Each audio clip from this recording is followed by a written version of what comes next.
Dramatisasi penyakit. Bunda gak akan lama kok sayang, cuma 3 hari aja, hari Selasa nanti juga udah ada di rumah, bujuk Diana kepada anaknya Mona. Kalau ayah sama bunda gak pergi ke Depok, perusahaan kita di sana bisa bangkrut. Kalau bangkrut kita bisa jatuh miskin, emang Mona mau? Ucap Hardi juga ikut membujuk. Mona mengelengkan kepalanya, tentu saja ia tidak mau jatuh miskin. Mona melepas pelukan pada bundanya. Ya udah deh, pasrahnya. Nah gitu dong, itu baru anak ayah, puji Hardi. Arfian, jagain adik kamu ya. Kalian jangan bertengkar, pesan Hardi pada kedua anaknya, Arfian dan Mona. Jangan lupa besok harus sekolah ya, pesan Diana, dan keduanya mengangguk menyetujui. Detik-detik berlalu, hingga hari pun telah berganti. Pagi ini Mona sudah rapi dengan seragam putih abu-abu dan segala atribut lainnya. Ini hari Senin, jadi penampilannya harus lengkap, dan kalau sampai kurang satu atribut saja ia bisa dihukum sama guru BK. Begitu pikir Mona. Setelah dirasa siap, Mona segera turun dan berjalan menuju ruang makan untuk menyantap sarapan yang disiapkan pembantu di rumahnya. Ternyata di sana Arfian, sang kakak, telah duduk manis sambil menyantap roti dengan penampilan yang tak kalah rapi dari Mona. "Sekarang hari apa sih?" tanya Arfian di sela makan mereka. Mona mengangkat sebelah alisnya. "Hari Senin, emang kenapa?" "Ah, enggak," jawab Arfian. Entah mengapa rasanya ada sesuatu yang ia lupakan hari ini, hingga beberapa menit kemudian ia ingat akan satu hal. Gawat, tugas matematika belum dikerjain. Kok bisa sampai lupa sih, dasar pikun. Kalau sekarang masuk sekolah udah pasti dimarahin abis-habisan sama Pak Jaka. Mending kalau cuma dimarahin, kalau sampai suruh bersihin toilet bisa mampus deh gue, batin Arfian panik. "Kok ngelamun? Lagi mikirin Kak Carmila ya?" goda Mona, namun Arfian tidak mengubrisnya. Entah sadar atau tidak, Arfian malah berteriak histeris membuat Mona melongo seketika atas kelakuan abangnya. "Abang kenapa?" tanya Mona heran. "Aku gak mau sekolah," jawab Arfian tegas, membuat Mona kaget bukan main. Namun Arfian tidak mempedulikannya, ia malah bergegas menuju kamar meninggalkan adiknya yang masih menganga karenanya. "Bang, mau kemana?" "Bang, Bang Arfian," panggil Mona dengan suara sekeras-kerasnya, namun Arfian tidak peduli dan masih terus berjalan menuju kamarnya. Terpaksa Mona membuntuti Arfian karena hanya Arfianlah yang bisa mengantarnya sampai sekolah. Pak supir sedang pulang kampung, terlebih ia tak bisa membawa motor sendiri.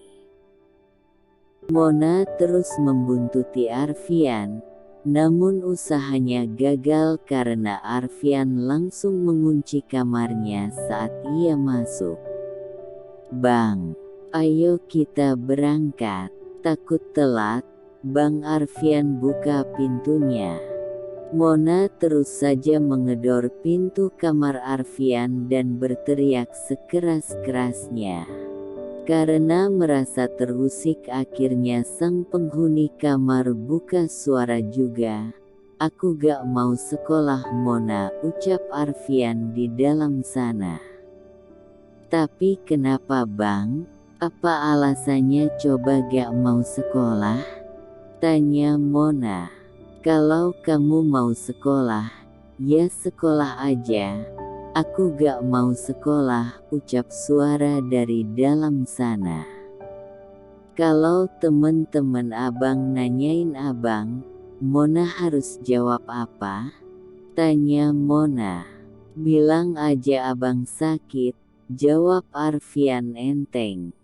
"Mona harus berangkat sekolah naik apa?" tanya Mona dengan nada membentak.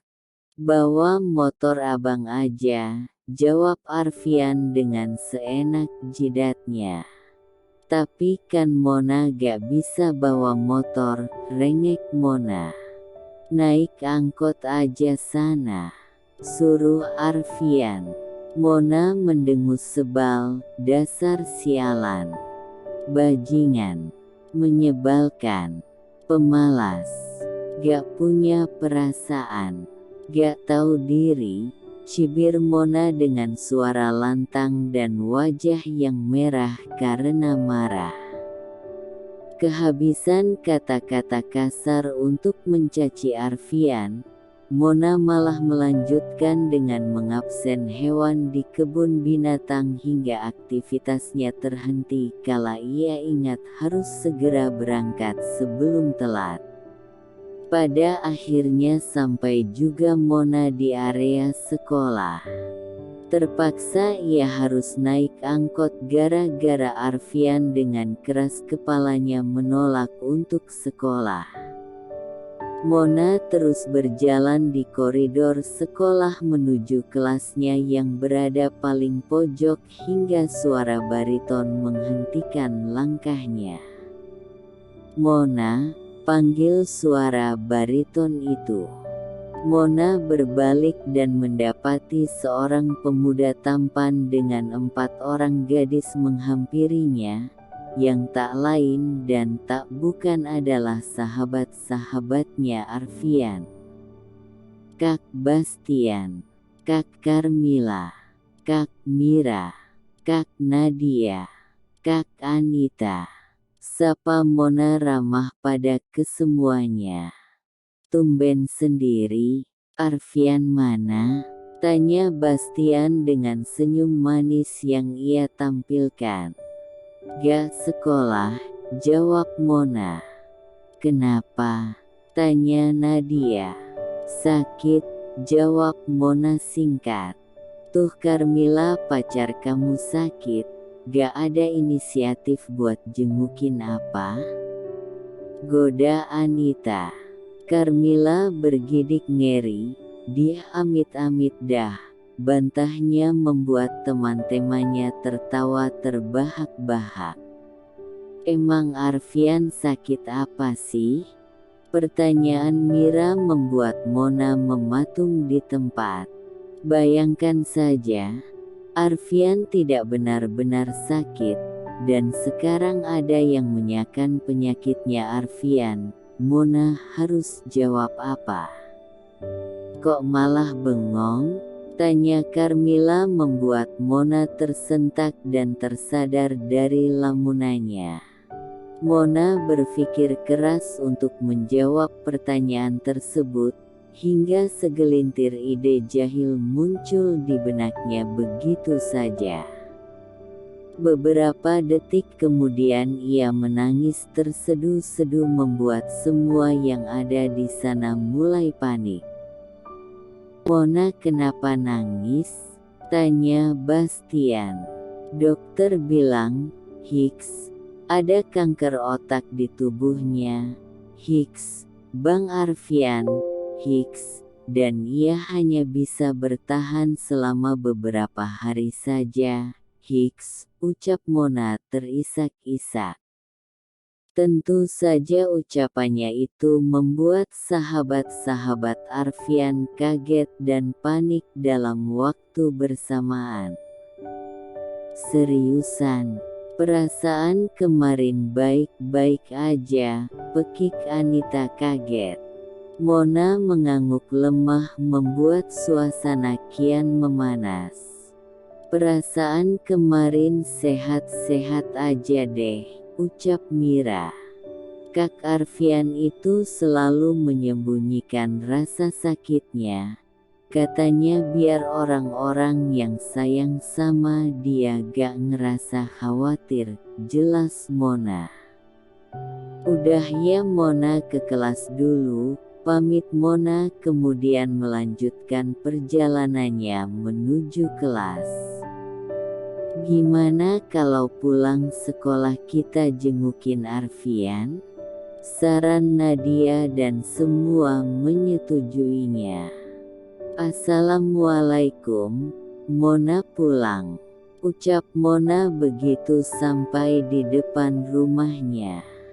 Waalaikumsalam, jawab Arfian dengan tangan yang masih sibuk dengan game online-nya. Enak ya, bukannya sekolah malah main game, cibir Mona namun Arfian masih berkutat dengan ponselnya. Mona mendelik sebal kemudian berjalan gontai menuju kamarnya. Ting, suara notifikasi dari ponsel Arfian terdengar, pertanda ada pesan masuk. Dari Bastian, bukain gerbang Napa. Kita berlima ada di gerbang rumahmu, ngapain mereka kesini, gumam Arfian. Ia tak tinggal diam dan langsung berlari menuju kamarnya lalu menutup seluruh tubuhnya dengan selimut tebal. Ya ampun Arfian, ternyata kamu beneran sakit? Pekik Anita mentap. Arfian tak percaya setelah mereka berlima masuk ke kamar Arfian. Nih kita kesini bawain pacarmu biar cepet sembuh, ucap Bastian jahil sambil sedikit mendorong tubuh Carmilla. Tentu saja ia mendapat pukulan keras dari Carmilla tepat di bahu kanannya. Au ampun Carmilla, ringisnya, makanya kalau punya mulut jangan pedes-pedes banget. Mulut apa lada hitam, cerca Carmilla. Makasih ya udah mau jenguk, jadi ngerepotin deh, ucap Arfian yang masih menutupi tubuhnya dengan selimut tebal. Sama sekali gak ngerepotin kok.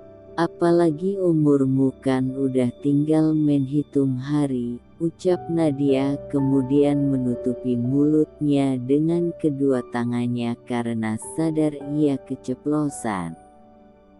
Siapa yang umurnya gak lama lagi? Bentak Arfian. Kamu yang sabar ya. Kita janji gak akan bikin kamu marah di hari-hari terakhir kehidupan kamu. Kamu tenang aja walau sebentar lagi kita akan tinggal di alam yang berbeda. Kamu masih tetap sahabat kami dan akan selalu kami kenang, ucap Mira sok bijak. Maksud kalian apa sih?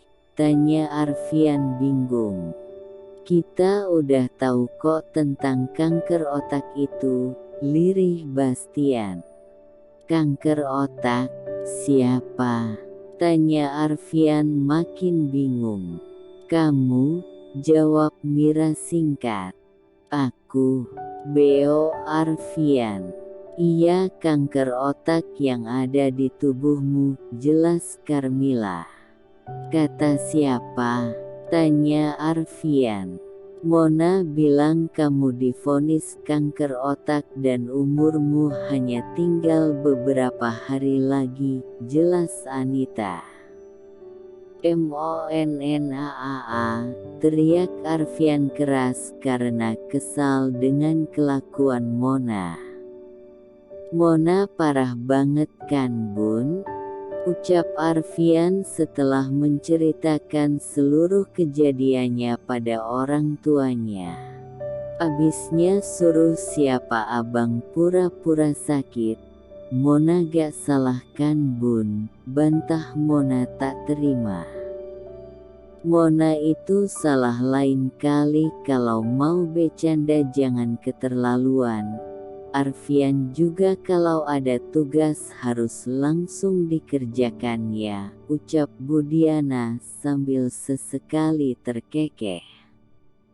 Lain kali jangan diulangi ya, tegas Pak Hardi.